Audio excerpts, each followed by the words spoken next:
নমস্কাৰ বন্ধুসকল, সাবস্ক্ৰাইব কৰক আমাৰ ইউটিউব চেনেল নিউ আপডেট আৰু লগতে থকা বেল আইকনখন দবাই দিয়ক যাতে আমাৰ ভিডিঅ' পায় আপুনি প্ৰথমে চাবলৈ। উৰা মাৰিলে প্ৰধানমন্ত্ৰী নৰেন্দ্ৰ মোদীৰ এই বিদেশ ভ্ৰমণে সামৰি ল'ব আফ্ৰিকাৰ তিনিখন দেশ। 5 দিনীয়া ভ্ৰমণ সূচীৰে বিদেশলৈ উৰা মৰা মোদী আজি উপস্থিত হ'বগৈ ৰাৱাণ্ডাত। কাইলৈ মোদী উৰা মাৰিব উগাণ্ডালৈ আৰু 25 জুলাইৰ পৰা 27 জুলাইলৈ মোদী থাকিব দক্ষিণ আফ্ৰিকাৰ জোহান্সবাৰ্গত।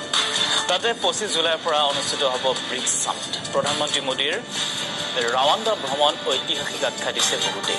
ৰাৱাণ্ডা ভ্ৰমণ কৰা প্ৰথম ভাৰতীয় প্ৰধানমন্ত্ৰী হ'ব নৰেন্দ্ৰ মোদী। ৰাৱাণ্ডাৰ এখন জনজাতীয় গাঁৱলৈ যাব মোদী।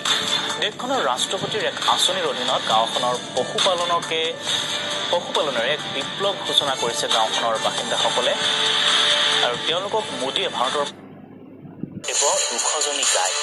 মোদীৰ এনে ভ্ৰমণত ব্যয় হোৱা বৃহৎ পৰিমাণৰ ধনক লৈ গৈছে দেশজুৰি প্ৰতিক্ৰিয়া হোৱাৰ সময়তে প্ৰধানমন্ত্ৰীজনে উৰা মাৰিলে পুনৰ বিদেশলৈ।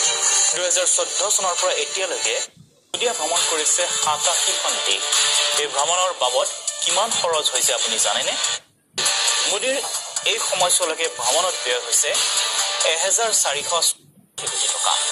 বিদেশ ভ্ৰমণৰ নামত ইমান বৃহৎ পৰিমাণৰ ধন পূৰ্বে কোনো প্ৰধানমন্ত্ৰী খৰচ কৰা নাছিল।